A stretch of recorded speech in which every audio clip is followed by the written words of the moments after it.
Mark సువార్త 1వ అధ్యాయము 12-13 వచనాలు. The gospel according to mark chapter 1 versus 12 and 13. నేను చదువుతాను, మీరు మీ బైబిల్లో గమనించండి. వెంటనే పరిశుద్ధాత్మ ఆయనను అరణ్యములోనికి త్రోసుకొని పోయెను. ఆయన సాతాను చేత శోధింపబడుచు అరణ్యములో 40 దినములు అడవి మృగములతో కూడా నుండెను. మరియు దేవదూతలు ఆయనకు పరిచర్య చేయుచుండిరి. ప్రార్థనలో ఏకీభవించండి. పరిశుద్ధుడు అయిన దేవా, నీ వాక్యమును బట్టి నీ కృతజ్ఞతలు. నీ వాక్యము సత్యము, నీ వాక్యము నిత్యము, నీ వాక్యమే మాకు రక్షణార్థముగా ఇవ్వబడింది. మీ వాక్యము ద్వారానే మేము రూపాంతరపరచబడతాం. అండ్ నీ వాక్యములో నీవు రాయించినటువంటి నీ యొక్క అంశములన్నింటినీ, ఆత్మీయ సత్యములను మేము నేర్చుకోవడానికి మాకు సహాయం చేయండి. నేర్చుకున్న వాటి ప్రకారం జీవించుటకు మాకు మీ అనుగ్రహమును దయచేయమని యేసు ప్రభు నామమును అడిగి ప్రార్థిస్తున్నాం తండ్రి, ఆమేన్. కూర్చోండి. దేవుడి వాక్యాన్ని భయంతో, భక్తితో వినండి, శ్రద్ధతో, ఆసక్తితో వినండి. మీ హృదయం తెరిచి, మీ బైబిల్ తెరిచి, మీ కన్నులు తెరిచి జాగ్రత్తగా వినండి. మనము మార్క్ సువార్త వచనం వెంబడి వచనంలో ఉన్నాం. ఇది 4వ భాగం. The gospel according to Mark verse by verse part 4 ఇది. ఈరోజు మన అంశం ఏంటంటే యేసు శోధించబడెను. యేసు శోధించబడెను.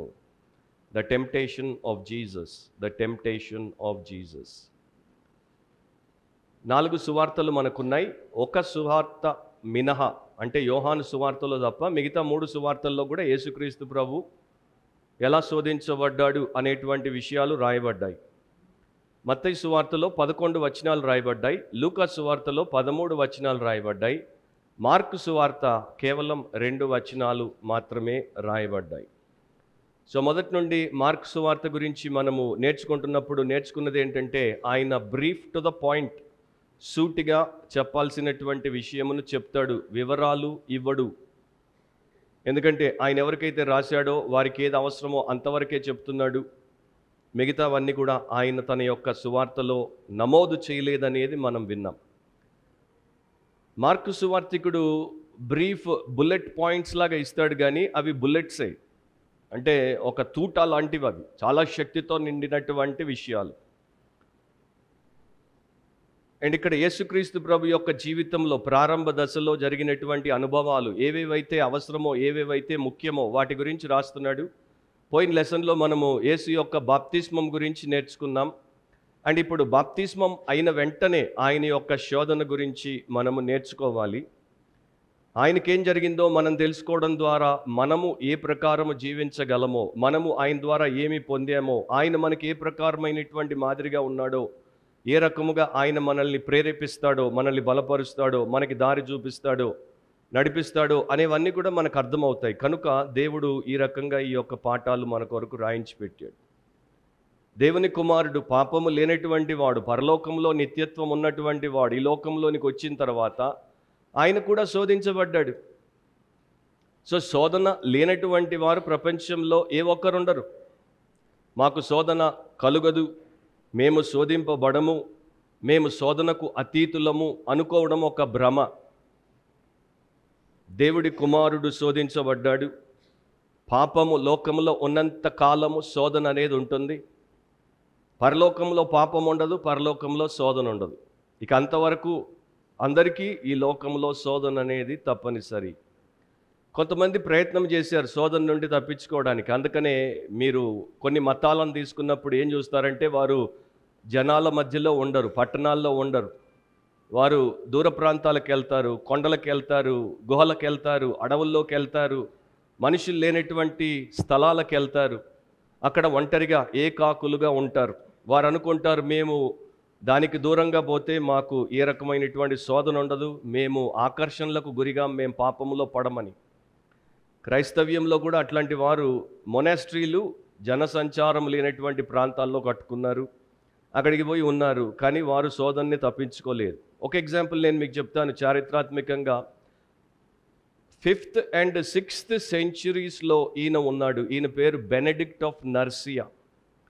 ఈ బెనడిక్ట్ ఆఫ్ నర్సియా కొంతకాలం తర్వాత శోధన ఎక్కువ అవుతుందని చెప్పి ఏం చేశాడంటే, ఒక దూరంగా, జనానికి దూరంగా ఉన్నటువంటి ఒక కొండ ప్రాంతానికి వెళ్ళి, ఆయన్ని ఎవరు చేరకుండా, ఆయన మాటి మాటికి బయటికి వెళ్ళకుండా, ఆ కొండ పైనుండి కింద మధ్యలో నేలకి నింగికి మధ్యలో ఉన్నటువంటి ఒక గుహలోనికి ఇతరుల సహాయము తాళ్లతో దించబడి ఆ గుహలో ఉన్నాడు 3 ఏళ్ళు.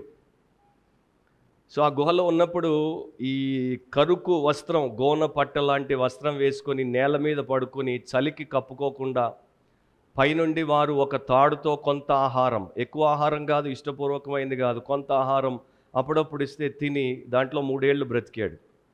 అయినా కూడా శోధనని తప్పించుకోలేదు, అక్కడ కూడా శోధించబడుతున్నాడు.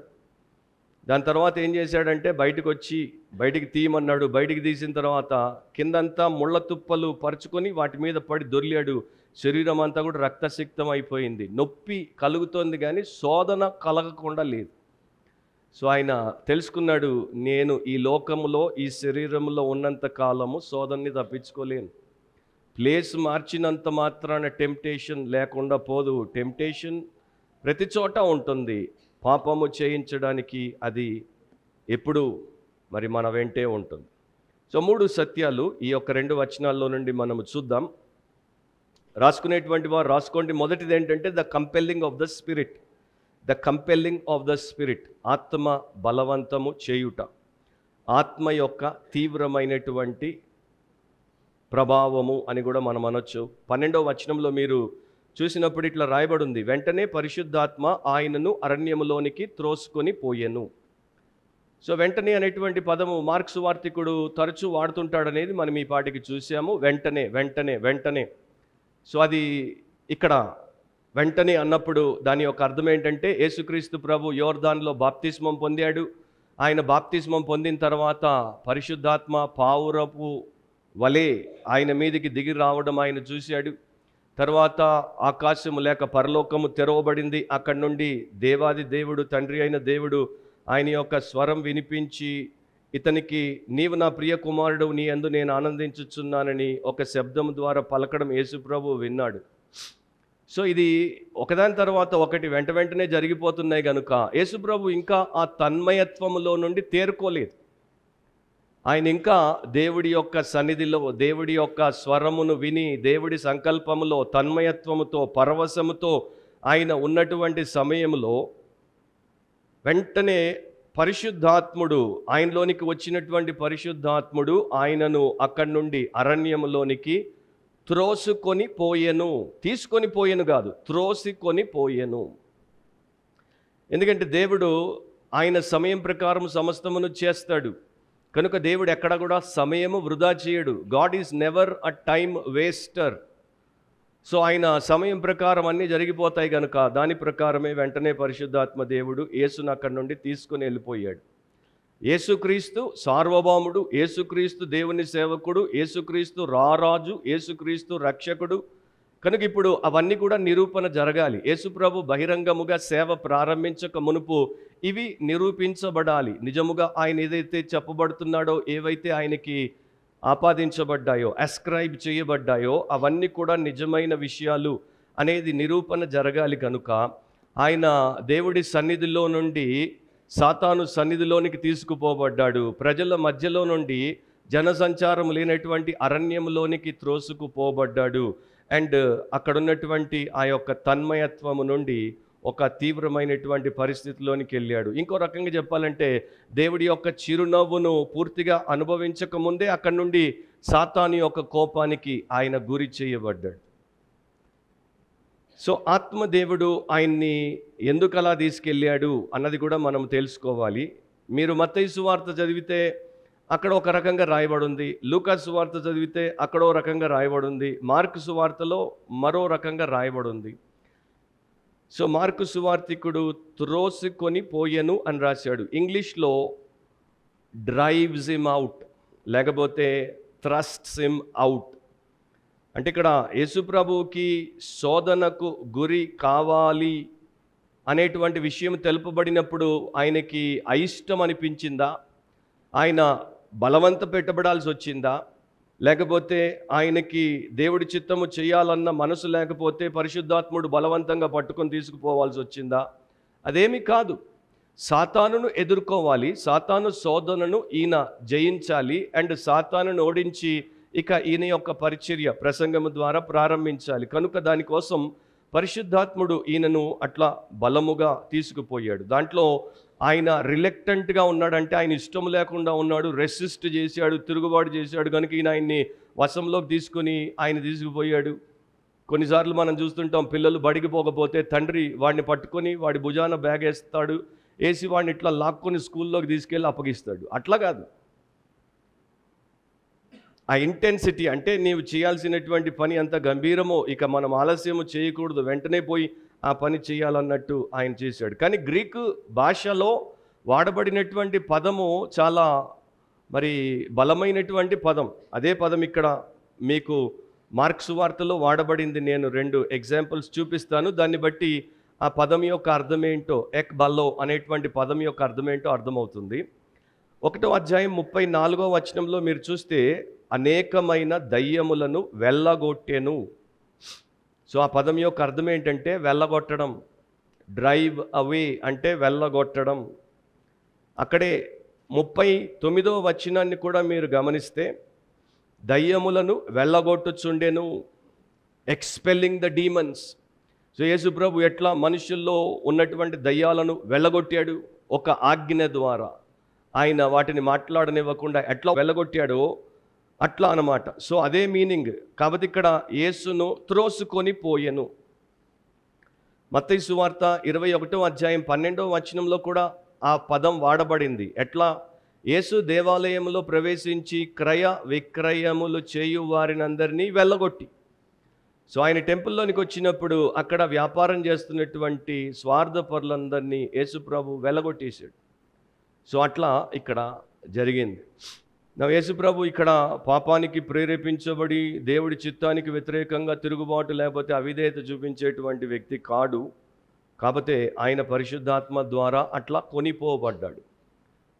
మనకి ఎప్పుడైనా ఏదైనా బైబిల్లో కొంత స్పష్టంగా అర్థం కాకపోతే బైబిల్ అంతా మనము చదువుతూ ఉండడం ద్వారా మనకి అది మరో చోట రాయబడితే ఎట్లా రాయబడింది అండ్ దాని యొక్క అర్థం ఏమై ఉంటుంది అనేది తెలిసి వస్తుంది. సో పరిశుద్ధాత్ముడు యేసుప్రభుని అట్లా తీసుకుపోవడానికి గల మరో 2 చోట్ల ఎట్లా రాయబడింది అనేది మీకు చూపిస్తాను. 2 మీకు ఎగ్జాంపుల్స్ ఇస్తాను. 1 రాజులు 18వ అధ్యాయము 12వ వచనం. 1 Kings chapter 18 verse 12. 1 రాజులు 18వ అధ్యాయం 12వ వచనం. ఓబద్య అనేటువంటి ఒక దేవుని సేవకుడు ప్రవక్త అయిన ఏలియాతో అంటున్న మాటలు ఇవి. అయితే నేను నీ యొద్ద నుండి పోవు క్షణమందే యెహోవా ఆత్మ నాకు తెలియని స్థలమునకు నిన్ను కొంచుపోవును. అప్పుడు సో ఏలియాని దేవుని యొక్క ఆత్మ ఓబద్య నుండి దూరంగా ఆయనకి తెలియని స్థలానికి తీసుకెళ్ళిపోతే అంటే దాని యొక్క అర్థం ఏంటంటే ఏలియా కంప్లీట్గా దేవుడి వశంలో ఉన్నాడు, దేవుడి చిత్తాన్ని చేస్తున్నాడు, దేవుడి కొరకు ఆయన వాడబడేటువంటి సాధనం. సో ఒక పనిముట్టు వడ్రంగి చేతుల్లో ఎట్లా ఉంటుందో అదే ప్రకారము ఈ పనిముట్టు దేవుడి చేతుల్లో ఉన్నాడు కనుక దేవుడు అతన్ని ఎలా పడితే అలా వాడతాడు. సేమ్ థింగ్ మనకి న్యూ టెస్టిమెంట్లో కూడా గమనించినట్లయితే అపోస్తలుల కార్యములు 8వ అధ్యాయం 39వ వచనంలో, యాక్ట్స్ 8:39లో వారు నీళ్లలో నుండి వెడలి వచ్చినప్పుడు ప్రభువు ఆత్మ ఫిలిప్పును కొనిపోయెను. సో పరిశుద్ధాత్ముడు ఫిలిప్ అనేటువంటి సువార్థికుడిని కొనిపోయాడు. ఎట్లా తీసుకెళ్ళిపోయాడు? డీటెయిల్స్ మనకి లేవు, కానీ ఒక అసాధారణమైనటువంటి రీతిలో తీసుకుపోయాడు. ఇప్పుడు ఈయన అరణ్యంలోనికి సాతాను చేత శోధింపబడుటకు త్రోసుకొని పోయాడు. అంటే యేసుప్రభువుని అపవిత్రపరచుటకు, లేకపోతే యేసుప్రభువుని వాక్యానికి వ్యతిరేకంగా ఉల్లంఘించేటువంటి వ్యక్తిగా మార్చుటకు కానే కాదు. యేసుప్రభువుని సాతాను ఎదుట నిలువబెట్టి అతడు యేసు యొక్క జ్ఞానమును, బలమును, వ్యక్తిత్వమును పరిశీలన లేక పరీక్ష లేక శోధన అనేవి ఏ రకంగా తెచ్చిపెట్టినా వాటన్నింటినీ యేసు జయించుటకు, వాటన్నిటిలో కూడా యేసు సాతానును ఓడించుటకు. సో ఆ ప్రకారము దేవుని కుమారుడు దేవుడి సేవ చేయుటకు మునుపు పరీక్షించబడ్డాడు. ఆయన యొక్క దేవత్వాన్ని, ఆయన యొక్క నరావతారానికి సంబంధించినటువంటి నర స్వభావాన్ని అన్నింటినీ కూడా ఇక్కడ ఆయన దేవుడికి లోబట్ట ద్వారా నిరూపణ చేస్తాడు. కాకపోతే దేవుడు ఏం చేశాడంటే యేసు ప్రభువుని కూడా మనలాగే శోధన మధ్యలో శోధనకు అనుమతించాడు. ఆయన కూడా ఒక తీర్మానం చేయాలి. నీవు నేను శోధించబడినప్పుడు ఎట్లా తీర్మానం చేస్తాం? దేవుడి కొరకు, లేకపోతే దేవుడికి వ్యతిరేకంగా, పరిశుద్ధత కొరకు, లేకపోతే పాపం కొరకు, ఆయన చిత్తం కొరకు, లేక మన ఇష్టం కొరకు, దేవుడి యొక్క సంతోషం కొరకు, లేక మన సంతోషం కొరకు అని ఎట్లా మనము రెండింటి మధ్యలో నలిగినప్పుడు తీర్మానం చేస్తామో, యేసుప్రభు కూడా అట్లా తీర్మానము చేసే సరైన తీర్మానము ద్వారా జయించాడు. సో ఆయన దేవుని కుమారుడు, సాతాను దేవుని విరోధి. సో దేవునికి విరోధికి మధ్యలో ఒక బ్యాటిల్ అన్నమాట, యుద్ధం. బ్యాటిల్ ఆఫ్ విల్స్ అని కూడా దీన్ని అంటారు. అంటే రెండు చిత్తాలకు మధ్యలో జరుగుతున్నటువంటి యుద్ధం. ఒక నల్ల జాతీయుడు రక్షించబడ్డాడు. రక్షించబడిన తర్వాత అతడు బైబిల్ని ఇతరులు చదివి వినిపిస్తుంటే నేర్చుకున్నాడు. అతనికి ప్రియమైనటువంటి 2 వచనాలు, లేకపోతే 2 భాగాలు ఏంటంటే, ఒకటి 1 కొరింథీ 6వ అధ్యాయం 19-20 వచనాలు. దాంట్లో ఏమని రాయబడింది? మీరు మీ సొత్తు కారు విలువ పెట్టి కొనబడిన వారు. ఆ మాటలు ఆయనకి ఇష్టం. ఎందుకు ఇష్టం? అతడు ఒక బానిస కదా. అతన్ని ఒక మనిషి వెలబెట్టి కొన్నాడు. మనిషి కొరకు ఊడిగం చేయించుకుంటున్నాడు. ఎప్పుడైతే యేసుక్రీస్తు నన్ను వెలబెట్టి కొన్నాడు, నేను నా సొత్తు కాదు, నేను ఆయన సొత్తు అని విన్నాడో అతనికి ఎంతో హృదయము ఆనందాన్ని ఇచ్చింది. రెండో మాట ఏంటంటే, యూదా పత్రిక ఒకే అధ్యాయం ఉంటుంది, 24వ వచనంలో, తొట్టిల్లకుండా మిమ్మును కాపాడుటకును శక్తిగల మన రక్షకుడైన అద్వితీయ దేవునికి. సో రెండవ సత్యము, ఆ నీగ్రో ఏమి నేర్చుకున్నాడు? నేను తొట్టిల్లకుండా, నేను తప్పుల్లో పడిపోకుండా నన్ను కాపాడడానికి శక్తి కలిగిన నా రక్షకుడు నన్ను కాపాడుతాడు. సో అతడు ఎప్పుడైనా శోధనకు గురైనప్పుడు, అతడు ఎప్పుడైనా శ్రమలకు గురైనప్పుడు, ఇక తట్టుకోవడం కష్టము అనిపించినప్పుడు ఈ ప్రార్థన చేసేవాడు. ఓ ప్రభువా, నీ సొత్తు ప్రమాదంలో పడుతోంది, నీ సొత్తు తొట్టిల్లకుండా కాపాడుకోవా. ఎంత మంచి ప్రార్థన! ఓ ప్రభువా, నీ సొత్తు ప్రమాదంలో పడుతోంది, నీ సొత్తు మరి పతనమైపోకుండా, లేకపోతే తొట్టిల్లకుండా కాపాడుకోవా అని ప్రార్థన చేసేవాడు. అండ్ ఇక్కడ పరిశుద్ధాత్మ దేవుడు ఆయన్ని అరణ్యంలోనికి తీసుకుని పోయాడు. అరణ్యం ఏంటో మనం ఈ పాటికి చూసాం. అయినా కూడా 2-3 విషయాలు మనం ఇక్కడ నేర్చుకుందాం. అరణ్యం అంటే విల్డర్నెస్. విల్డర్నెస్ అంటే ఎడారి అని కూడా దానికి ఇంకొక అర్థం ఉంది. ఎడారి, అరణ్యము రెండు కూడా ఏంటి అంటే జనసంచారం లేనటువంటి ప్రాంతము. అక్కడ మనుషులు ఉండరు. సో ఈయన ఇక్కడ యోర్దాన్ దగ్గర బాప్తిస్మం ఇచ్చి యోహాను అనేకులకు బాప్తిస్మం ఇస్తున్నప్పుడు వచ్చాడు, బాప్తిస్మం పొందాడు. సో ఇక్కడ యోర్దాన్ దగ్గర జనసంచారం ఉంది. ఇప్పుడు పరిశుద్ధాత్ముడు ఈ జనముల మధ్యలో నుండి ఆయన్ని అరణ్యంలోనికి తీసుకెళ్ళాడు, ఇంకా లోపలికి తీసుకెళ్ళిపోయాడు. అక్కడ జనసంచారము లేదు. రెండవది, అది ప్రమాదకరమైనటువంటి స్థలము. అక్కడ దుష్ట మృగాలు ఉంటాయి. దాని గురించి కూడా మనం తర్వాత తెలుసుకుంటాం. మూడవది ఏంటి అంటే, అక్కడ ప్రతికూల పరిస్థితులు ఉంటాయి. మనకి ఏది కూడా సానుకూలంగా ఉండదు. మనకు సదుపాయాలు ఉండవు, సౌకర్యాలు ఉండవు, మనకు కావాల్సినవన్నీ మనకు అందుబాటులో ఉండవు. అరణ్యంలో ఉండడం అంటే సుఖాన్ని మర్చిపోవడమే. సో ఆ స్థలానికి ఆయన తీసుకెళ్ళాడు. అండ్ అక్కడ యేసుక్రీస్తు ప్రభు పరీక్షించబడినప్పుడు ఆయన జయించాలి. రెండో పాయింట్లోనికి వచ్చేయండి. The cornering by Satan. The cornering by Satan. సాతాను ఆ ప్రాంతంలో యేసును చుట్టుముడతాడనమాట. కార్నర్ చేయడం అంటే తప్పించుకోకుండా అన్ని వైపుల నుండి చుట్టి పట్టుకునే ప్రయత్నము చేయడం. సో యేసును సాతాను ఆ అరణ్యంలో అట్లా శోధనల ద్వారా, శ్రమల ద్వారా, పరీక్ష ద్వారా చుట్టుముడతాడు.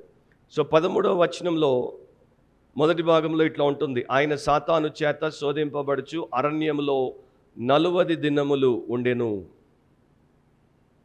సో అరణ్యంలో 40 దినాలు ఉన్నాడు. కొంతమంది పండితులు అది సింబాలిక్ అంటారు. అంటే 40 నిజముగా ఉన్న దినాల్లో ఆయన లేడు, 24 గంటలు ఆయన అరణ్యంలో లేడు. అది సింబాలిక్, అది కేవలం ఒక సాదృశ్యం అని అంటారు. కానీ మిగతా వారు 40 దినాలు ఉన్నాడు అన్నట్టుగానే తీసుకుంటారు. సో బేసికల్లీ 40 దినాలు ఉన్నాడు, ఒంటరిగా ఉన్నాడు, అరణ్యంలో ఒంటరిగా ఉన్నాడు, లేకపోతే ఆ యొక్క ప్రాంతంలో ఒంటరిగా ఉన్నాడు.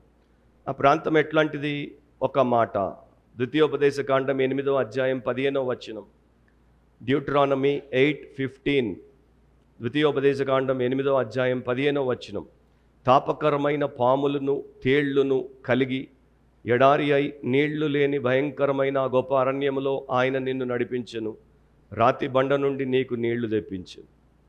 సో ఆయన ఉన్నటువంటి ప్లేస్లో ఏమున్నాయి? తాపకరమైన పాములు ఉన్నాయి, తేళ్లు ఉన్నాయి, ఎడారి, నీళ్లు లేవు, భయంకరమైన గొప్ప అరణ్యం. అక్కడ ఒకప్పుడు ఇశ్రాయేలును దేవుడు ఎట్లా నడిపించాడో ఇప్పుడు యేసుక్రీస్తు నా ప్రాంతానికి అట్లా ఆత్మ త్రోసుకొని వచ్చాడు.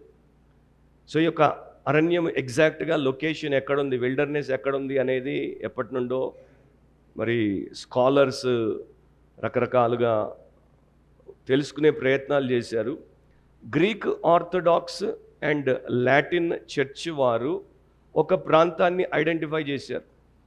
ఈ ప్రాంతము యేసు శోధింపబడిన ప్రాంతం అంటారు.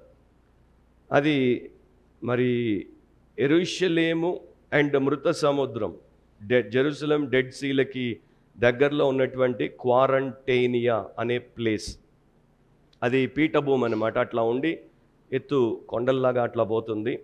అక్కడ ఏమి పండదు, అక్కడ నీళ్ళు ఉండవు. అక్కడ మీరు ఎంత దూరం చూసినా కూడా మీకు ఎక్కడ అంతమైపోతుందో తెలియనటువంటి ఇసుకను చూస్తే మనకి ఎట్లా తెలియకుండా పోతుందో అట్లా ఉండేటువంటి ప్రాంతం. అండ్ అక్కడ ఎట్లాంటి అడవి జీవులు ఉంటాయో మనకి తెలుసు. సో వాళ్ళు ఏమంటారంటే ఈ ప్రాంతంలో శోధించబడ్డాడు. అక్కడ ఒక పెద్ద పర్వతం ఉంది. ఆ పర్వతమును మౌంట్ ఆఫ్ టెంప్టేషన్ అంటారు, అంటే శోధన కొండ. మత్తయి ఇంగ్లీష్లో రాసినప్పుడు లెడ్ అప్ అని ఉంటుంది. లెడ్ అప్ అంటే పైకి తీసుకుపోయాడు అని లిటరల్ మీనింగ్. సో ఆయన అట్లా కొండ మీదకి సాతాను చేత తోలుకొని పోబడినప్పుడు అక్కడ శోధించబడ్డాడు. ఇప్పటికి కూడా మీరు ఇజ్రాయెల్ దేశానికి పోతే మీరు ఆ మౌంట్ ఆఫ్ ట్రాన్స్ఫిగరేషన్తో పాటు మౌంట్ ఆఫ్ టెంప్టేషన్ కూడా ఉంది. అండ్ ఇది జెరికో ప్రాంతంలోనికి వచ్చి పడుతుంది. అక్కడ ఉన్నటువంటి ప్లేస్ అన్నమాట. జార్డన్కి వెస్ట్ అండ్ జెరికోకి దరిదాపుల్లో, ఎరికో ఏరియాలోనే ఉంటుంది. ఒకప్పుడంటే మనుషులు దాని మీదకి కేబుల్ కార్ ద్వారా వెళ్ళేవారు. ఇప్పుడు వెళ్తున్నారో లేదో నాకు తెలియదు. నేను ఫస్ట్ టైం ఇజ్రాయెల్కి వెళ్ళినప్పుడు ఆ యొక్క కేబుల్ కార్ ద్వారా ఆ కొండ మీదకి వెళ్ళాం. కొండ మీద ఒక మొనాస్ట్రీ కట్టారు. ఆ కొండ మనం ఎక్కడైతే కేబుల్ కార్ దిగుతామో దాని పక్కనే టెంప్టేషన్ రెస్టారెంట్ అని ఒక రెస్టారెంట్ ఉంటుంది. టెంప్టేషన్ రెస్టారెంట్ అదొక ముస్లిం మొదలుపెట్టాడు, ఒక అరబ్ మొదలుపెట్టాడు. తండ్రి చచ్చిపోయాడు, ఇప్పుడు తండ్రి లేడు, కొడుకే ఉంటాడు. సో అక్కడ మేము భోజనం చేశాము. తర్వాత మన చర్చ్ని నేను ఇజ్రాయెల్కి తీసుకెళ్ళినప్పుడు పాపం వారికి ఆ యొక్క అవకాశం లేకుండా పోయింది. మమ్మల్ని కొండ కింద నుండి అట్లా తీసుకెళ్ళిపోయారు, కొండ మీదకి తీసుకుపోలేదు. సరే, ఆ యొక్క టెంప్టేషన్ రెస్టారెంట్కి ఉన్న హిస్టరీ ఏంటి? దాదాపు ఎన్నో ఏళ్ల నుండి ఉంది. తండ్రి అనేవాడు, వీళ్ళు పైకి పోయిన తర్వాత యేసు ఎక్కడ శోధించబడ్డాడో అక్కడ శోధించబడకుండా ఉండడానికి వీళ్ళకి నేను హోటల్ పెట్టాను, ఇక్కడే శోధించబడితే బాగుంటుందని. అంటే ఆయన అర్థం ఏంటంటే ఇక్కడికి వచ్చి మీరు శోధనకు గురై నేను పెట్టినవన్నీ తిని నాకు డబ్బులు ఇచ్చిపోండి అని. అది నిజమో కాదో మనకి తెలియదు, ఎందుకంటే ఖచ్చితంగా ఈ ప్లేసే అని మనం చెప్పలేం. కానీ అట్లాంటిది ఒకటి ఉంది.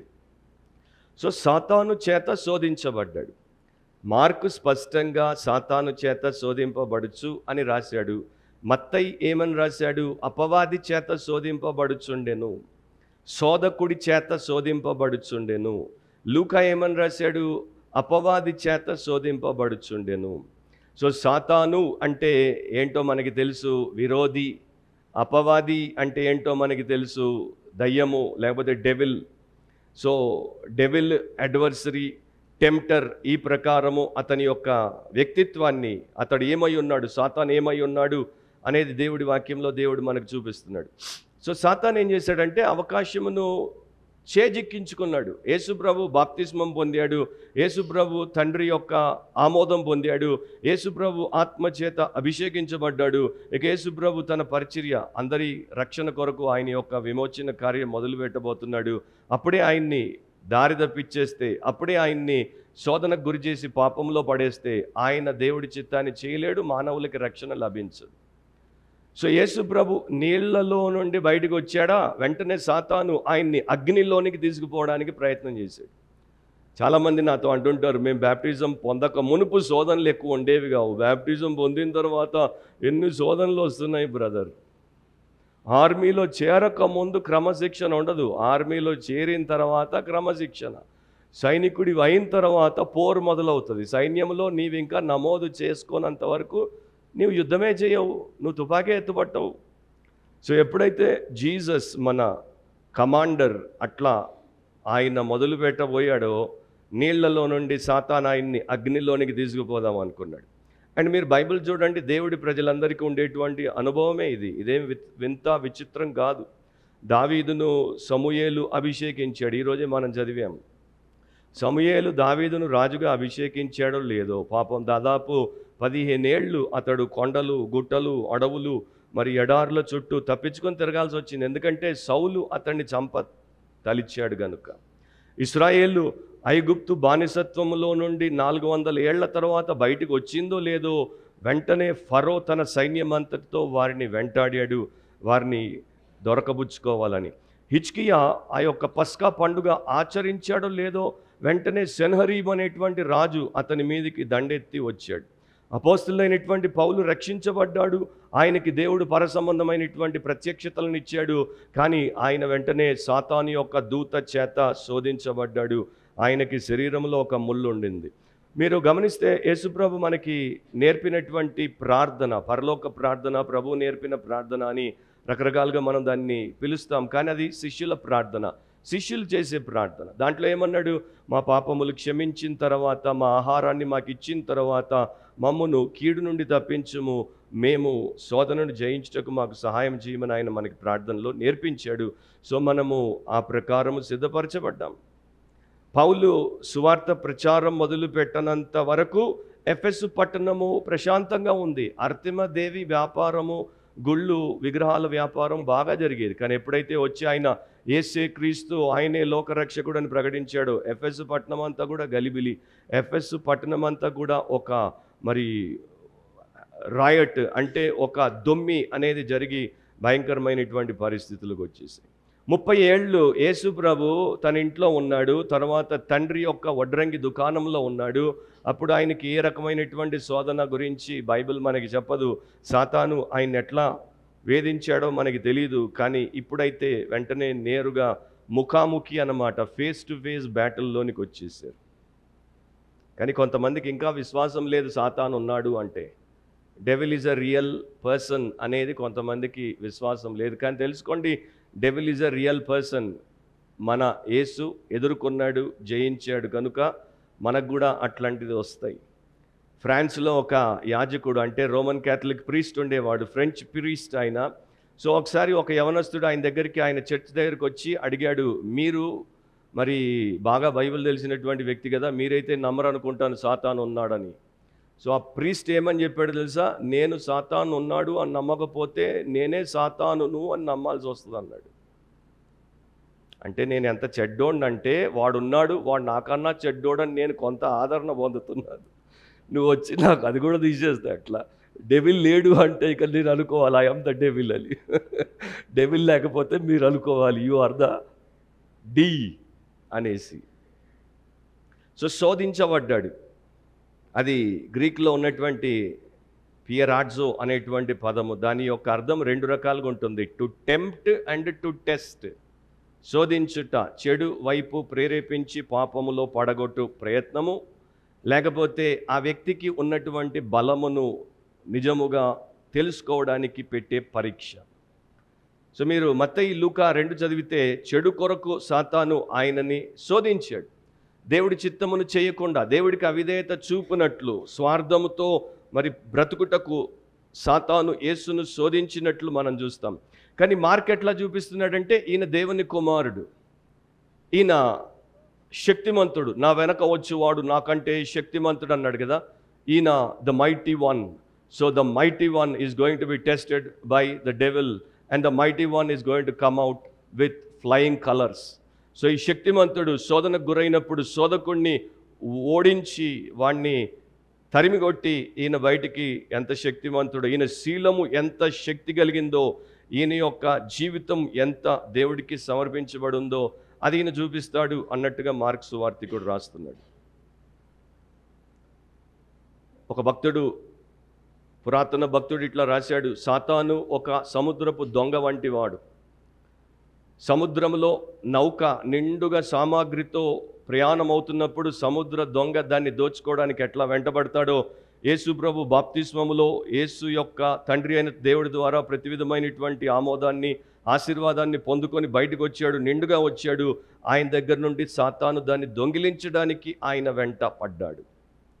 యోసేపు విచిత్రపు పొడుగు టంగి వేసుకున్నాడు. అది వేసుకున్నంత వరకు సహోదరులకు కనుగుట్లేదు. కానీ ఎప్పుడైతే ఆ యొక్క రంగుల విచిత్రపు టంగీని యోసేపు వేసుకున్నాడో, ఆయన సహోదరులకి ఈర్ష్య ప్రారంభమైంది. ఆయన చంపాలనుకున్నారు. అదే ప్రకారము దావీదు బత్షెబాతో చేసినటువంటి పాపం విషయంలో హృదయమును విరగొట్టుకొని నలిగిన వ్యక్తిగా దేవుడి దగ్గర పాప క్షమాపణ పొందాడు లేదో, వెంటనే దావీదుతో జనసంఖ్యను లెక్కించేటువంటి మరొక పాపాన్ని సాతాను చేయించాడు. సో ఈ ప్రకారము సాతాను ఊరుకోడు. పడగొట్టేందుకు, పతనం చేసేందుకు, పాపములో మనల్ని పూర్తిగా అణిచిపెట్టేందుకు ప్రయత్నం చేస్తాడు. అదే యేసుతో చేయబోయాడు. సో మొదటి ఆదాం మనకి తెలుసు, ఆయన పేరు ఆదాము. రెండో ఆదాము ఉన్నాడు, ఆయన పేరు యేసుక్రీస్తు. ఒక్కసారి మీ బైబిల్ తిప్పి 1 కొరింథీ 15వ అధ్యాయము 45వ వచనాన్ని చూడండి. 1 Corinthians 15:45. ఇందు విషయమై ఆదామును మొదటి మనుష్యుడు జీవించు ప్రాణి ఆయనని రాయబడి ఉన్నది, కడపటి ఆదాము జీవింపచేయు ఆత్మ ఆయను. సో మొదటి ఆదాము అధముడైపోయాడు, కానీ కడపటి ఆదాము యేసుక్రీస్తు ఆయన ఉత్తముడు. సో మొదటి ఆదామును సాతాను ఓడించేశాడు, కానీ యేసుక్రీస్తును సాతాను ఓడించలేకపోయాడు. సంఘ పితరుడు ఒక ఆయన ఇట్లా రాశాడు, కోట్ చేస్తున్నాను, ప్రపంచంలో ఉన్నటువంటి మానవ జాతి అంతటికి, మానవుల్లో ఉన్నటువంటి నైతికత అంతటికి ఇద్దరు మూల పురుషులు. ఒకటి మొదటి ఆదాము, అందరినీ పాపంలోనికి తీసుకెళ్ళిపోయాడు. 2 యేసుక్రీస్తు, అందరినీ పాపంలో నుండి పరిశుద్ధతలోనికి తీసుకురావడానికి వచ్చాడు. సో ఆదాము ఏదేను వనములో శోధించబడి ఓడిపోయాడు, యేసుక్రీస్తు అరణ్యములో శోధించబడి జయించాడు. ఆదాము బాగా తిన్న తర్వాత పండు విషయంలో, ఆహారం విషయంలో శోధనకు గురైనప్పుడు పడిపోయాడు. యేసు 40 దినాలు ఏమి తినకుండా ఉండి ఆకలిగొని అప్పుడు శోధించబడినా కూడా ఆయన పడిపోలేదు. అండ్ ఇంకో మాట రాశాడు ఆయన, అదేంటంటే మొదటి ఆదామును సాతాను మొదటి ప్రయోగములో ఓడించాడు. అంటే సాతాను అంతకు మునుపు ఇంకెవరిని శోధించలేదు, ఎక్సెప్ట్ దూతలు పరలోకంలో, వారిని విడిచిపెడితే నరులను.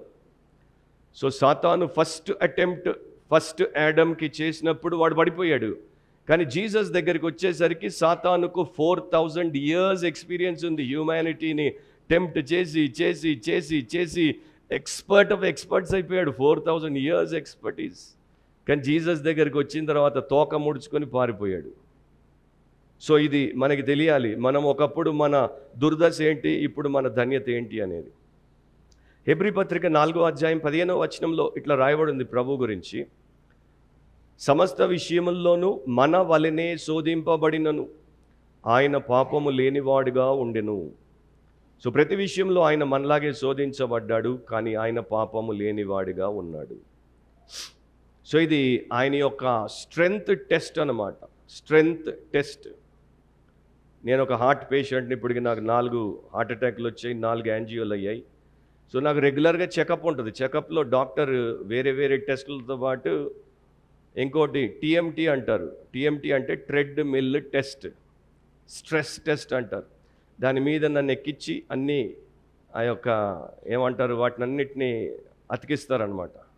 మొత్తం అతికిచ్చి ఆ మెషిన్ పక్కన ఉంటుంది, ఇక నన్ను నడిపిస్తాడు, స్పీడ్ పెంచుతుంటాడు. నేను ఎంతవరకు తట్టుకోగలను, నా గుండె ఎంతవరకు తట్టుకుంటుంది, ఎప్పుడు లయ తప్పుతుంది, ఎప్పుడు నాకు ఊపిరి అందదు అనేది వారు చూస్తారు. 10 minutes 12 minutes అట్లా పోతుంటుంది. ఇక అది రికార్డ్ అవుతుంటుంది అన్నమాట. దాని తర్వాత ఇక నాకు చేత కాదన్నప్పుడు ఆపేస్తారు. డాక్టర్ అది చూస్తాడు, ఓకే ఈయనకి రోగము పెరుగుతుంది, ఈయన రోగం ఎక్కడుందో గతంలో చెక్ చేసినప్పుడు అక్కడే ఉంది అన్నది నిర్ధారిస్తాడు. సో జీసస్ యొక్క టీఎంటీ లాంటిది అనమాట అది. ఎంత లోడ్ తీసుకోగలడు, ఎంత టెంప్టేషన్ని భరించగలడు అండ్ మనందరి లోడ్ ఎంతో, మన యొక్క వెయిట్ సైజ్ ఎంతో దేవుడికి తెలుసు. సో దేవుడు ఏం చూస్తాడు? వీరికి ఉన్నటువంటి విశ్వాసము పటిష్టముగా ఉందా, వీరికి ఉన్నటువంటి నిర్దిష్ట నిర్ణయాలు అంటే కన్విక్షన్స్ ఏవైతే వీరు నమ్ముకొని జీవించుటకు పెట్టుకున్నారో వాటి నుండి వీరు కదలిపోయే వారిగా ఉన్నారా, వీరికి అవకాశం వస్తే వీరు మరలా సహజమైనటువంటి పాత మనిషిలాగా ప్రవర్తిస్తారా, పశు ప్రవృత్తికి వీరి జీవితంలో అవకాశములను ఇస్తారా, వీరు పంచేంద్రియములకు మరలా బానిసగా మారతారా, లేకపోతే దేవుడి చిత్తానికే వీరు సమర్పించబడి ఉంటారా అనేది పరీక్షించబడుతుంది. ఒక మంచి భక్తి కలిగినటువంటి బైబిల్ లోతుగా ఎరిగినటువంటి పాస్టరు ఆయన 3 పరీక్షల గురించి మాట్లాడాడు. క్లుప్తంగా ఒక్కొక్క మాట చెప్తాను. ఆయన చెప్పిన దాంట్లో చాలా సత్యం ఉంది కనుక చెప్తున్నాను. 3 పరీక్షలు మామూలుగా విశ్వాసులు ఎదుర్కొంటారు. యేసు ఎదుర్కొన్నాడు, మనం కూడా ఎదుర్కొంటాం. మత్తయిలో అదేంటో మనకి రాయబడ్డాయి. నేను ఇప్పుడు మత్తయి సువార్త గురించి ఎక్స్పోజిషన్ చేయట్లేదు కనుక వాటిలోనికి నేను వెళ్ళట్లేదు. కాబట్టి దీంట్లో ఆయన దాని గురించి కూడా ఒక మాట చెప్తాడు. గమనించండి, 3 మొదటిది ఏంటంటే, ఒక వ్యక్తి ఒంటరితనములో ఉన్నప్పుడు, ఏకాకిగా ఉన్నప్పుడు, అందరికీ దూరంగా ఉన్నప్పుడు పరీక్షించబడుతున్నాడంటే అతని యొక్క క్యారెక్టర్ విషయంలో పరీక్షించబడుతున్నాడు, గుణం విషయంలో, శీలం విషయంలో అతడు పరీక్షించబడుతున్నాడు. మనము రకరకాల మాస్కులు వేసుకుంటాం, వీటిని పబ్లిక్ మాస్కులు అంటారు. పబ్లిక్ మాస్క్ అంటే మన ముఖాన్ని కప్పుకోవడానికి మనం ధరించేటువంటి ఒక మాస్క్. పనిలో ఉన్నప్పుడు సీరియస్ మాస్క్ వేసుకుంటాం, అప్పుడు మనం అంతా సీరియస్గా ఉంటాం. విందుల్లో, వినోదాల్లో, స్నేహితులతో ఉన్నప్పుడు స్మైలింగ్ మాస్క్ వేసుకుంటాం. చర్చ్కి వచ్చినప్పుడు, మీటింగ్ వచ్చినప్పుడు పయస్ మాస్క్ వేసుకుంటాం, భక్తిగల మాస్క్ వేసుకుంటాం. కానీ మనం ఎప్పుడైతే ఒంటరిగా ఉంటామో మాస్కులన్నీ తీసేస్తాం. మనం ఒంటరిగా ఉన్నప్పుడు మాస్కులు తీసేస్తాం. ఎందుకంటే ఇతరుల కోసమే మాస్కులు వేసుకుంటున్నాం. ప్రతి చోట, ప్రతి సమయం, ప్రతి విషయంలో ఎట్లాంటి మాస్క్ అవసరం అట్లాంటిది మన దగ్గర ఎన్నో మాస్కులు ఉంటాయి, వేసుకుంటాం. కానీ ఒంటరోళ్ళం అయిపోయినప్పుడు మాస్కులన్నీ వెళ్ళిపోతాయి. ఇక అప్పుడు మన అసలు వ్యక్తిత్వం ఏంటో బయటికి కనబడుతుంది. అప్పుడు మన ఉద్దేశాలేంటి, అప్పుడు మన కోరికలేంటి, అప్పుడు మన యొక్క ఆశయాలేంటి అనేవన్నీ మెల్లగా బయటికి వస్తాయి. సో అరణ్యంలో ఎవరు లేకుండా యేసు ఒంటరిగా ఉన్నాడు కనుక ఆయన యొక్క శీలానికి అది ఒక పరీక్ష. సో మత్తయిలో రాయబడినటువంటి, లూకాలో రాయబడినటువంటి ఆ 3 శోధనలు, సాతాను యేసు ఎదుట పెట్టినటువంటి 3 విషయాల్లో మొదటిది ఏంటి? ఆయన చెప్పాడు, ఈ రాళ్లను నీవు రొట్టెలుగా చేసుకొని తినమన్నాడు. ఆయనకు ఆకలేస్తోంది కనుక. అంటే ఏమంటున్నాడు? నీకు నాకు తప్ప ఎవరికి తెలియదు, నువ్వు తినేయి, ఎవరికి తెలియదు, నువ్వేం చేసావో ఎవరికి తెలియదు. సో నేనేం చేశానో ఎవరికి తెలియనప్పుడు నేను చేసేస్తాను. నువ్వు ఒక తప్పు చేయబోయినప్పుడు, ఒక పాపం చేయబోయినప్పుడు, ఒక చూపు చూడబోయినప్పుడు, ఒక ఆలోచన, ఒక విషయాన్ని జరిపించబోయినప్పుడు ఎవరు లేరు, ఎవరికి తెలియదు అంటే చేసేస్తావు. అందరి ముందు చేయమంటే మాత్రం ఎంత ఇష్టం ఉన్నా కూడా చెయ్యవు. సో అది క్యారెక్టర్ టెస్ట్ అన్నమాట. సాతాన్ అంటాడు రెండవదిగా, నువ్వు ఈ యొక్క దేవాలయం మీద నుండి కిందికి దూకు, దూతలు తప్ప ఇంకెవరు చూడరు. మూడవది అంటాడు, ఈ లోకరాజ్యములను నీవు అంగీకరించి నాకు వంగి మొక్కు, ఈ యొక్క దుష్ట మృగాలకు తప్ప ఈ రహస్యం ఎవరికి తెలియదు. సో 3 ఏమంటున్నాడు? ఎవరికి తెలియదు, ఎవరికి తెలియదు, ఎవరికి తెలియదు కనుక చేయొచ్చు. సో నువ్వు నేను చేసేటువంటి పాపం ఎవరికి తెలియదు కనుక చేయొచ్చు, అందుకే చేస్తాం. ఇది మీరు ఇంటికెళ్ళి ఆలోచించండి. మనం ఎందుకు పాపం చేస్తామంటే మన క్యారెక్టర్లో బలము లేదు కనుక. లేకపోతే మనం పాపం చేయాల్సిన అవసరం లేదు. నీవు నూతన సృష్టిగా, నవీన స్వభావం కలిగిన వ్యక్తిగా, ఆత్మచేత నింపబడిన వ్యక్తిగా ఉంటే నువ్వు చేయాల్సిన అవసరం లేదు. కానీ చేస్తున్నావంటే నీవు ఓన్లీ ఆ యొక్క అవకాశం కొరకు కనిపెడుతున్నావు. అవకాశం లభించినప్పుడు, ఒంటరిగా అయిపోయినప్పుడు, అన్ని మాస్కులు బయటకు వచ్చేసినప్పుడు నువ్వు పాపం చేస్తావు. టిఎస్ ఎలియట్ అనేటువంటి వ్యక్తి ఇట్లా రాశాడు, అందుకే మన క్యారెక్టర్ చిన్న భిన్నం అయిపోతుంది ఒంటరితనంలో కనుక టు బీ అలోన్ ఈజ్ హెల్ అన్నాడు. ఒంటరిగా ఉండుట అంటే నరకమే అన్నాడు. ఎందుకంటే ఒంటరిగా ఉంటే నేను చేయకూడనివన్నీ చేసేస్తాను. రెండవది క్రియేటివిటీ. మన క్రియేటివిటీ పరీక్షించబడుతుంది, మన క్రియేటివిటీ శోధించబడుతుంది. మనము జనసంచారం మధ్యలో ఉన్నప్పుడు, మన ఫ్యామిలీతో ఉన్నప్పుడు, సమాజంతో ఉన్నప్పుడు, అన్ని వనరులతో మనం ఉన్నప్పుడు మన క్రియేటివిటీ బాగుంటుంది. ఎందుకంటే అన్నీ మనకు అందుబాటులో ఉంటాయి. అక్కడ మనకి మేధస్సు ఉంటుంది, అక్కడ మనకి సామాజికంగా, ఆర్థికంగా అన్ని వనరులు అందుబాటులో ఉంటాయి, మనకేమి ఇబ్బంది ఉండదు. కానీ మనం ఒంటరిగా చేయబడితే, ఇవన్నీ మనకు లేకుండా పోతే అప్పుడు మనం ఎట్లా మసులుకుంటాం? సో ఒక తెగ ప్రజలకి ఒక ఆచారం ఉంది. వారు ఏం చేస్తారంటే, అబ్బాయికి టీనేజ్ రాగానే అతన్ని నెక్స్ట్ నాయకుడిగా, యోధుడిగా, పెద్దగా చేయాలంటే వీడి యొక్క గుణమేంటో చూడాలి అని చెప్పి వాడిని దూరంగా దట్టమైనటువంటి అరణ్యంలోనికి తీసుకెళ్ళి కళ్ళకు గంతలు కట్టి అక్కడ వాడిని వదిలేసి వీళ్ళు వెళ్ళిపోతారు. 6 వారాలు, 6 weeks, 42 days వాడు అక్కడ ఉండాలి. వాడికి ఏమి ఇవ్వరు, వాడు జస్ట్ కట్టుకున్న బట్టలతో అక్కడ ఉంటాడు. వాడికి ఏం చెప్పారంటే, ఇక ఈ అడవిలో నిన్ను నీవు కాపాడుకోవాలి, నీకు కావలసిన ఆహారము నీవే సమకూర్చుకోవాలి, దుష్ట మృగాల నోట పడకూడదు, అండ్ ఇతరులు నేను చంపకుండా చూసుకోవాలి. 6 weeks నీవు ఇక్కడ ఉండి నీ యొక్క క్రియేటివిటీ ఏంటో వాడి నువ్వు బయటికి రావాలి. నీకు ఏ వస్తువు లేదు, నీకు ఆయుధము లేదు. వాడు కొంత అజాగ్రత్తగా ఉంటే అడవిలో చచ్చిపోతాడు.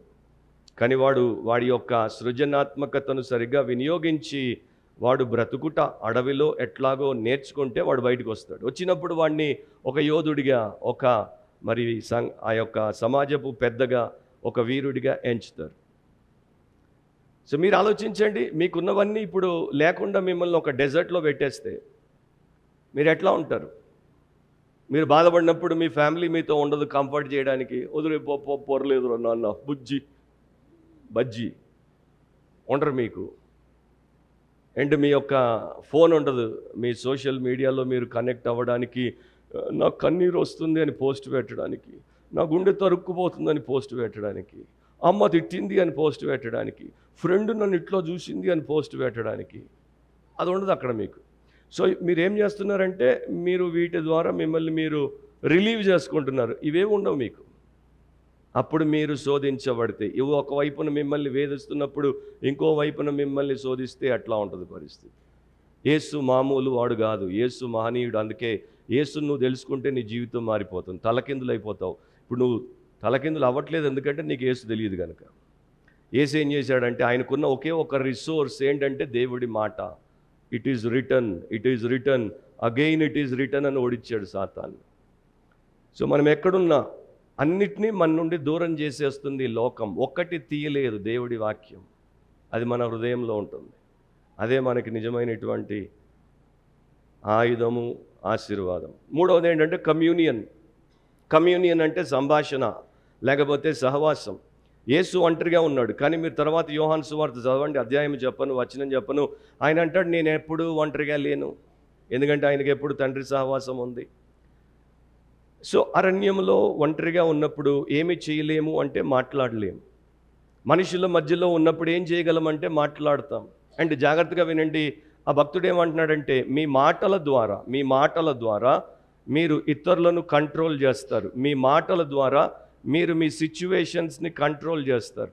కానీ మీకు మాట్లాడే అవకాశమే లేకపోతే మీరు ఎవరిని కంట్రోల్ చేయలేరు, సిచ్యువేషన్స్ని కంట్రోల్ చేయలేరు, మీరు హెల్ప్లెస్ అయిపోతారు. అరణ్యంలో నేను అరిచే అరుపులు ఎవరికి వినపడతాయి? గాలికి, మబ్బులకు తప్ప. ఎంతసేపు అరుస్తాను, ఎంతసేపు మాట్లాడతాను? లోకంలో ఇది చూడండి, పొద్దున్నుండి సాయంత్రం దాకా మాట్లాడుతూనే ఉంటారు. కొందరు అతి వాగుడు కాయలు అంటారు, కొందరు ఇతరులను మాట్లాడనీయకుండా మాట్లాడుతుంటారు, కొందరు కొండేలు చెప్తుంటారు, కొందరు కులుజోకులు వేస్తుంటారు, కొందరు అనవసరంగా కేకలేస్తుంటారు. సో అరణ్యంలో యేసు మాట్లాడడు, అరణ్యంలో దేవుడు మాట్లాడతాడు. In silence God speaks and we here. గుర్తుపెట్టుకోండి, నిశ్శబ్దంలో దేవుడు మాట్లాడితే మనం వింటాం. జనాల మధ్యలో మనమే మాట్లాడుతుంటాం కనుక దేవుడి మాట వినే అవకాశమే లేదు. అందుకనే సైలెన్స్ అనేది, సాలిట్యూడ్ అనేది, ఏకాంతం, ప్రశాంతమైన ప్రార్థన అనుభవం అనేది చాలా ముఖ్యం. కానీ అది మనకు లేదు ఈ రోజుల్లో. సో యేసు ఏం చేశాడు? ఒంటరిగా ఉన్నాడు. తండ్రితో ఆయన ఆ తెగిపోనటువంటి అన్యోన్య సహవాసంలో ఉన్నాడు కనుక ఆయనకి ఈ సమస్య లేకుండా ఆయన దాంట్లో నుండి బయటపడ్డాడు. మనకు అట్లాంటి అనుభవం లేదు కనుక మనం బయటపడడం కష్టం అయిపోతుంది. సో ఈ భక్తుడు ఇట్లా ముగించాడు, ఎండ్ ఆఫ్ కోట్. ఒక అవిశ్వాసికి ఒంటరితనం అంటే భయంకరమైన అనుభవం, కానీ ఒక విశ్వాసికి ఆ సాలిట్యూడ్ అనేది, ఏకాంతం అనేది ఒక గొప్ప ఆశీర్వాదం. అండ్ విశ్వాసులు ఏకాంతాన్ని కోరుకునేవారిగా ఉండాలి.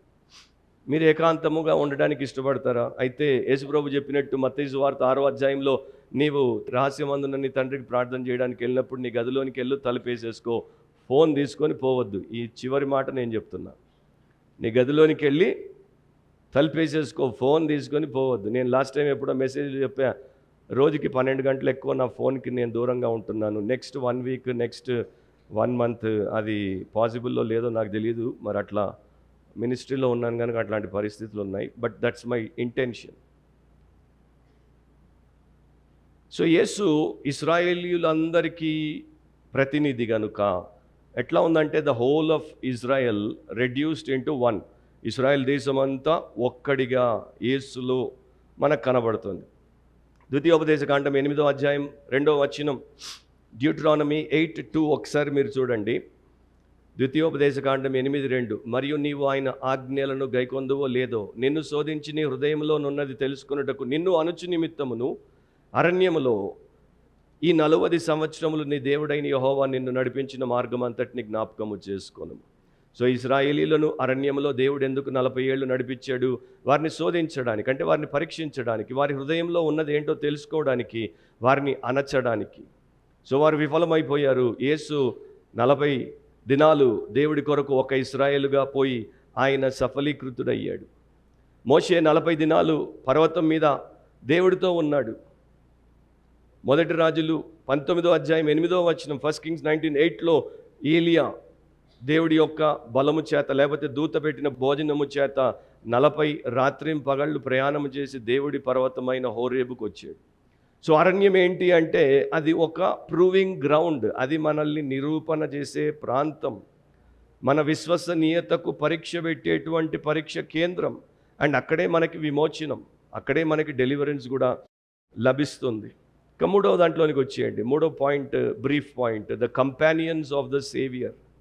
The companions of the saviour. ఈ అరణ్యంలో, ఆ ఒంటరితనంలో, సాతానుతో ఆయన పోరాడుతున్న సమయంలో ఆయనతో ఎవరున్నారు? అరణ్యంలో 40 దినములు అడవి మృగములతో కూడా నుండెను, మరియు దేవదూతలు ఆయనకు పరిచర్య చేయుచుండిరి. సో 40 days జీసస్ అడవిలో వైల్డ్ బీస్ట్తో ఉన్నాడు, అడవి మృగాలతో ఉన్నాడు.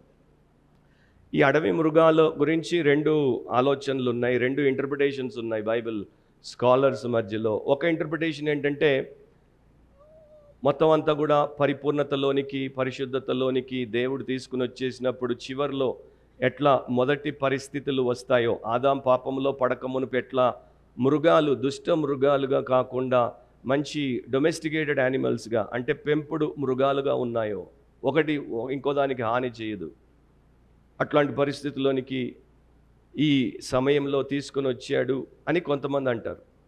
దాని గురించి ఎన్నో వచనాలు ఉన్నాయి, ఇప్పుడు టైం లేదు. ఒక వచన భాగాన్ని వినిపిస్తాను. యెషయా 11వ అధ్యాయం 6వ వచనం నుండి 9వ వచనం వరకు. ఐజియా 11:6-9. యెషయా 11:6 నుండి 9. ఇది భవిష్యత్తులో ప్రభు రాజ్యము స్థాపించబడినప్పుడు వచ్చే పరిస్థితి. ఇంకా రాలేదు.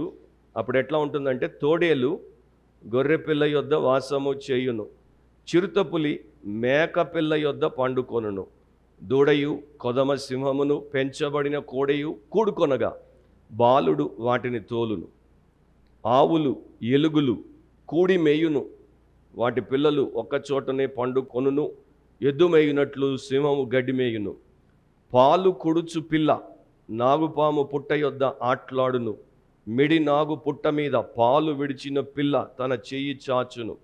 నా పరిశుద్ధ పర్వతమందంతటను ఏ మృగమును హాని చెయ్యదు, నాశనము చెయ్యదు. సముద్ర జలముతో నిండి ఉన్నట్టు లోకము యెహోవాను గూర్చిన జ్ఞానముతో నిండి ఉండును. ఆ చివరి లైన్ ప్రకారం ఇంకా జరగలేదు కనుక ముందువన్నీ కూడా జరగాల్సినటువంటి సమయం ఉంది. సో అది ఇక్కడ మీనింగ్ కాదు. ఇక్కడ మీనింగ్ మనం ఎట్లా తీసుకోవాలంటే, మార్కు ఎవరికి రాస్తున్నాడు? మార్కు రోమన్లకి రాస్తున్నాడు. రోమ్లో ఉన్నటువంటి సంఘానికి, రోమ్లో ఉన్నటువంటి హింసించబడుతున్నటువంటి విశ్వాసులకు రాస్తున్నాడు. కనుక వారికి చరిత్ర మనకి చెప్పేది. టాసిటస్ అనేటువంటి ఒక చరిత్రకారుడు చెప్పినటువంటి విషయం ఏంటంటే, నీరో పరిపాలిస్తున్నటువంటి సమయంలో క్రైస్తవులను కిరాతకంగా హింసించాడు. అతడు చేసినటువంటి ఒక హింస ఏంటంటే, వారిని తీసుకుని వచ్చి దుష్ట మృగాలకు ఆహారముగా వేస్తే అవి వారిని అందరి ఎదుట చీల్చి చంపేసేవి. వారు అట్లా చచ్చిపోయేవారు. రెండవది, చచ్చిపోయినటువంటి మృగము యొక్క తోలు తీసుకొని ఆ తోలులో వారిని పెట్టి కుట్టి వారిని మృగం ఎదుట వేస్తే ఆ మృగం వారిని చీల్చేసేది. మూడవది, వారిని అట్లా తోల్లో పెట్టి కుట్టి వారి మీద నూనె పోసి తగలబెట్టేవారు, లేకపోతే ఎండలో వారిని అట్లా విడిచిపెడితే వాళ్ళు చచ్చిపోయేవారు. సో ఈ ఎర్లీ క్రిస్టియన్స్కి, రోమ్లో ఉన్న క్రైస్తవులకి దుష్ట మృగాలంటే ఏంటో తెలుసు, భయము, బెదురు, అండ్ అవి కిరాతకమైనటువంటివి అని తెలుసు. సో మార్క్ ఏం చెప్తున్నాడు, మీరే కాదు, మీ ప్రభు, మీ రక్షకుడు, మీ యొక్క నాథుడు, నాయకుడైనటువంటి యేసు కూడా 40 రోజులు అరణ్యంలో దుష్ట మృగాలతో ఉన్నాడు. సో దేవుడు మీకు ఒక న్యాయం, ఆయనకు ఒక న్యాయం కాదు. ఆయన దుష్ట మృగాలతో ఉన్నాడు, మిమ్మల్ని కూడా దుష్ట మృగాల ఎదుటకు తెచ్చాడు. ఆయనకి ఎట్లా జయం ఇచ్చాడో మీకు కూడా జయం ఇస్తాడు. జయం అంటే మీరు బ్రతికి బయటకు వచ్చి బట్టగట్టడం కాదు. జయం అంటే మీరు ఈ లోకమునే విడిచిపెట్టి పరలోకంలో పరమ తండ్రి యొక్క సన్నిధానంలోనికి వెళ్ళిపోవడం. అది దేవుడు నిర్ణయిస్తాడు. సో ఆ ప్రకారం యేసుక్రీస్తు దుష్ట మృగాలతో ఉన్నాడు. అండ్ ఆ దుష్ట మృగాలకు ఆయన అందకుండా ఉన్నాడు.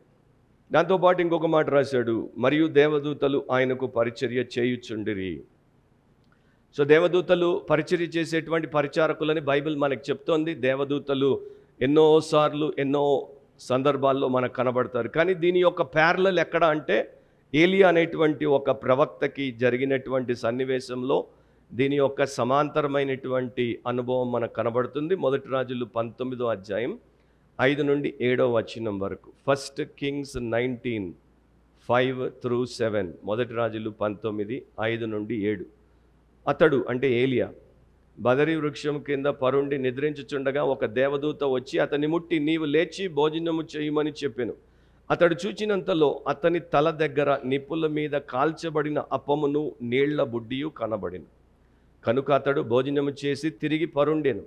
అయితే యెహోవా దూత 2వ మారు వచ్చి అతని ముట్టి, నీ శక్తికి మించిన ప్రయాణము నీకు సిద్ధమై ఉన్నది, నీవు లేచి భోజనము చేయమని చెప్పినప్పుడు మళ్ళా లేస్తే భోజనం చేస్తాడు. సో ఏలియాకి ఆయనున్న ప్రాంతంలో జనాలు లేరు గనుక దేవుడు దూతను పంపి ఆయన్ని ప్రోత్సాహపరిచి ఆయనకి భోజనం పెట్టి ఆయన భుజం దట్టి ఆయన చేయాల్సిన ఆ 40 పగళ్ళు 40 రాత్రుల ప్రయాణం కొరకు సిద్ధపరిచాడు. సో ఇక్కడ యేసుక్రీస్తుకి ఆకలేసినప్పుడు ఈ యొక్క దేవదూతలు ఆయనకి ఆహారం పెట్టి ఉండాలి. అది కామన్ ఇంటర్ప్రిటేషన్. ఇప్పుడు ఆయనకి ఎప్పుడు ఆకలేసింది? మత్తయి ఏమో 40 దినాల తర్వాత అన్నట్టు రాశాడు. మార్క్ ఏమో అదేమీ రాయట్లేదు. మత్తయిని బట్టి తీసుకుంటే 40 దినాల తర్వాత ఆకలేసినప్పుడే శోధకుడు వచ్చి ఆయన్ని శోధించాడు. మార్క్ 40 దినాల్లో ఎట్లా శోధించాడో, ఎన్నిసార్లు శోధించాడో వివరాలు ఏమీ మనకి ఇవ్వడు. Sometimes details are not required. When God sees it fit, he gives us details. దేవుడు ఇది అవసరము అని ఎప్పుడు అనుకుంటాడో అప్పుడు వివరాలు ఇస్తాడు, మిగతా టైమ్స్లో వివరాలు ఇవ్వడు. సో ఇప్పుడు మన దగ్గర ఏ సువార్త లేదు, కేవలం మార్కు సువార్త మాత్రమే ఉంది. దాన్నే మనం చదువుతున్నాం. మనం అప్పుడు దీన్ని ఎట్లా అర్థం చేసుకుంటామో అట్లా అర్థం చేసుకోవాలి. సో ఇక్కడ ఆ సీన్లో మనకి ఎవరు కనపడుతున్నారు? పరిశుద్ధాత్ముడు కనపడుతున్నాడు, త్రోసుకొని పోయాడు. సాతాను కనపడుతున్నాడు, దేవుని యొక్క విరోధి. తర్వాత దుష్ట మృగాలు, తర్వాత దేవుని దూతలు. అండ్ ఈ అన్నింటిలో యేసుక్రీస్తు ఎట్లా వెళ్ళాడో అట్లాగే పరిశుద్ధుడిగా వచ్చాడు, అట్లాగే ప్రభావముతో వచ్చాడు, అట్లాగే తండ్రి యొక్క ఆమోద ముద్రతో వెనక్కి వచ్చాడు.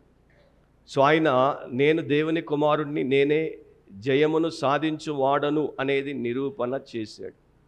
అది ఇక్కడ మనకు కనబడేటువంటి అతి శ్రేష్టమైనటువంటి విషయం. కన్క్లూషన్లో, ముగింపులో మనం తీసుకోవాల్సినటువంటి 2-3 విషయాలు. యేసు శోధించబడ్డాడు, కుమారుడిగా శోధించబడ్డాడు, సేవకుడిగా శోధించబడ్డాడు, రక్షకుడిగా శోధించబడ్డాడు. సో ఆయన కుమారుడిగా శోధించబడినప్పుడు జయించాడు, ఆత్మ పూర్ణుడిగా శోధించబడినప్పుడు జయించాడు, రక్షకుడిగా శోధించబడినప్పుడు జయించాడు. కుమారుడిగా ఆయన ఏం చూపించాడంటే, దేవా నీ స్వభావం నా స్వభావం ఒక్కటే కనుక నీ చిత్తము నా చిత్తము ఒక్కటే. సో నేను నిన్ను పోలిన వాడను, కనుక నేను శోధనకు లొంగను అనేది చూపించాడు. రెండవది, ఆయన సరెండర్, అంటే పరిశుద్ధాత్ముడు ఆయన మీదకి వచ్చి ఆయనలోనికి వచ్చినప్పుడు, ఆయన్ని తన వశంలోనికి తీసుకున్నప్పుడు, యేసు ప్రభు పరిశుద్ధాత్మ తీసుకుపోతుంటే పోయాడు. పరిశుద్ధాత్ముడు ఆయన్ని మినిస్ట్రీలో ఎట్లా లీడ్ చేస్తే అట్లా ఆయన నడిచాడు. సో ఆయన నిజముగా దేవుని యొక్క పరిశుద్ధుడిగా, ఆత్మపూర్ణుడిగా, ఆత్మానుసారముగా నడుచుకున్నాడు. మూడోది ఏంటంటే ఆయన యొక్క తీర్మానం, ఆయన డెసిషన్. నీవు నా ప్రియకుమారుడు, నీ యందు నేను ఎల్లప్పుడూ ఆనందించుచున్నాను, లేకపోతే బహుగా ఆనందించుచున్నాను. సో ఆయన అన్నాడు, ఈ అరణ్యంలో నన్ను నేను సంతోషపెట్టుకోను, ఎన్ని శోధనలు వచ్చినా కూడా నీ సంతోషమే ముఖ్యం. సో ఏ మనిషి అయినా దేవుడిని సంతోషపెట్టదలిస్తే శోధనలకు గురి కాడు. అది ఒక పవర్ఫుల్ పెనెట్రేటింగ్ ట్రూత్. ఎప్పుడైనా నువ్వు శోధన విషయంలో బలహీనం అవుతున్నావు, లొంగిపోతున్నావు అంటే నీ సంతోషానికి నీవు అవకాశం ఇస్తున్నావు. సిగరెట్ తాగేవాడు సిగరెట్ తాగడానికి మళ్ళా టెంప్ట్ అవుతున్నాడు. ఎందుకు? సిగరెట్ స్మోక్ చేస్తే ప్లెషర్ వచ్చేది వీడికా దేవుడికా? చెప్పండి. ప్లెషర్ వచ్చేది ఎవడికి? వీడికా దేవుడికా? సరే, సిగరెట్ అంటే అందరూ తాగర్లే అని మీరు అనుకుంటే, తినేవారు మీరు ఏదైనా తినండి, మీరు పచ్చడి మెతుకులు తినండి, లేక మీరు బిర్యానీలు తినండి, ఎంత తింటారు చూడండి, తట్ట కూడా సరిపోకుండా. ఎందుకంత? తినడానికి బ్రతకాలా, లేకపోతే బ్రతకడానికి తినాలా? సో ఆ సంతోషము ఎవరికి? దేవుడికా, తినే వ్యక్తికా? సో అట్లా మీరు ఆలోచిస్తే మీకు అర్థమవుతుంది, నేను నా సంతోషాన్ని కోరుకున్నాను కనుక శోధనకి నేను అవకాశం ఇచ్చేస్తున్నాను. అది నా మీద బలప్రయోగం చేస్తుంది, నేను లొంగిపోతున్నాను, నేను బలహీనమైపోతున్నాను, అది నన్ను చుట్టి పట్టేస్తుంది. అందుకే శరీరాశ, నేత్రాశ, జీవపు డంబములు అని దేవుడు ఊరికే చెప్పలేదు. మొదటి ఆదాం ఎక్కడ విఫలమయ్యాడో రెండవ ఆదాం అక్కడ విజయం సాధించాడు. సో మనం మొదటి ఆదామును పోలుందామా, రెండవ ఆదామును పోలుందామా? రష్యన్ నావలిస్ట్, ఆయన పేరు మ్యాక్సిమ్ గార్కీ. ఆయన చిన్నప్పుడు ఒక క్యాబిన్ బాయ్, అంటే ఒక చిన్న స్టీమ్ బోట్ మీద క్యాబిన్ బాయ్గా పనిచేసేవాడు. ఆ టైంలో అక్కడ దాంట్లో ఉన్నవారు, పనిచేసేవారు, ప్రయాణికులందరూ కూడా చెడు అలవాట్లకు కలిగేవారు. అండ్ దాంట్లో ఒక స్త్రీ ఉండేది, ఆమె చెడు స్త్రీ. ఆమె కూడా స్టూవర్డెస్ అన్నమాట, అందరికీ భోజనం వడ్డించే పని చేసేది. గార్కీ ఆమె భాషను, ఆమె యొక్క చూపులను, ఆమె ప్రవర్తనను ఇష్టపడేవాడు కాడు. కనుక ఆమె ఉన్న చోట్ల ఉండేవాడు కాదు. ఆమె పై డెక్ మీద ఉంటే కింద ఉండేవాడు, కింద డెక్ వస్తే ఆయన పైకి పోయేవాడు, ఆమెకి దూరంగా ఉండేవాడు. యోసేపు లాగా అనమాట, పొతీఫర్ భార్యకి దొరకకుండా. ఆయన్ని నువ్వు ఎట్లా అట్లాంటి పరిస్థితుల్లో పాపంలో పడకుండా బయటపడ్డావు అంటే ఇట్లా చెప్పాడు, ఆ వ్యక్తికి నేను దూరంగా ఉన్నాను, వారికి నేను దూరంగా ఉన్నాను, వారి ప్రవర్తనకు నేను దూరంగా ఉన్నాను. ఎందుకంటే నేను వారు జీవించిన లోకంలో జీవించలేదు. వారి లోకం వేరు, నా లోకం వేరు. వారు అట్లా విచ్చలవిడిగా జీవించారు, నేను మాత్రం ఒక బండ వెనుక జీవించాను. ఈ బండ వారికి నాకు మధ్యలో ఉంది. ఆ బండ యేసుక్రీస్తు. సో ఇప్పుడు నీవు నేను ఆలోచించుకోవాలి, నీ లోకమేది, నా లోకమేది. నువ్వు దేవుడి లోకంలో బ్రతకొచ్చు, లేకపోతే నీవు ఈ లోకంలో బ్రతికి ప్రతి విషయానికి గురైపోయి నీవు నాశనానికి అప్పగించుకోవచ్చు. నెక్స్ట్ మార్క్ సువార్తలో ప్రభు యొక్క పరిచర్య ప్రారంభమవుతుంది. ఎందుకంటే ఆయన విజయంతో వచ్చాడు. అండ్ శత్రువు మీద ఆయన యొక్క శక్తి ఎట్లా ఉందనేది దయ్యాలను వెళ్ళగొట్టినప్పుడు చూపించబడుతుంది, రోగులను స్వస్థపరిచినప్పుడు చూపించబడుతుంది, చనిపోయిన వారిని తిరిగి లేపినప్పుడు చూపించబడుతుంది, అండ్ ఆయన ఆత్మలను రక్షించినప్పుడు చూపించబడుతుంది. సో మార్కులో మనకి పవర్ ఇవాంజలిజం కనపడుతుంది, అంటే శక్తితో కూడినటువంటి సువార్త. కానీ గుర్తుపెట్టుకోవాలి, శక్తితో కూడినటువంటి సువార్తను ఇచ్చినటువంటి ప్రభువు సిలువ ద్వారానే ఆ శక్తిని ప్రదర్శించాడు. సో సిలువ లేకుండా మనము శక్తి ప్రదర్శనలు చేయలేము. సో మీ జీవితంలో మీరు ప్రభు అయిన యేసులాగా మారుట దేవుడి చిత్తము. తలంచండి, కళ్ళు మూసుకోండి, ప్రార్థనలో ఏకీభవించండి. యేసుక్రీస్తులో లేనటువంటి వారందరూ కూడా మొదటి ఆదాములో ఉన్నారు, అదములుగా ఉన్నారు, నాశనానికి కొనిపోబడుతున్నారు.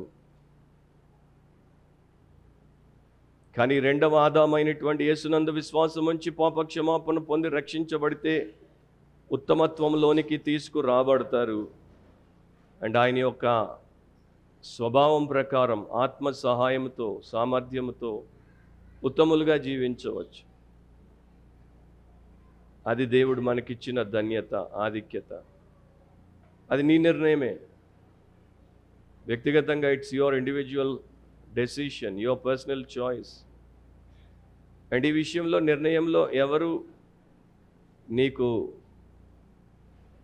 కన్సల్టెంట్ లాగా ఉండని అవసరం లేదు. నీవు ఒక వ్యక్తివైతే, దేవుడి సంబంధివైతే, నీవు దేవుడికి లోబడు, అన్ని శోధనలను జయించు. యేసు జీవితాన్ని నీలో నీ ద్వారా చూపించు. ప్రేమగల తండ్రి, మీరు మాకిచ్చిన సమయము, వాక్య భాగం కొరకు మీ కృతజ్ఞతలు. మేము మా ప్రభు అయిన యేసును, విశ్వాసమున కర్త, దాన్ని కొనసాగించేవాడైన యేసును చూచి ఆయన జీవన విధానమును తెలుసుకొని నేర్చుకొని ఆ ప్రకారమే నడుచుకోవడానికి, జీవించడానికి మాకు సహాయం చేయండి. ప్రభువా, మేము మా వలె కాకుండా, ఇతరుల వలె కాకుండా యేసు వలె ఉండుటకు సహాయం చేయమని, రక్షణ లేని వారిని రక్షించండి, రక్షించబడిన వారిని రూపాంతరపరచమని యేసు ప్రభు నామమున ప్రార్థిస్తున్నాం తండ్రి. ఆమేన్.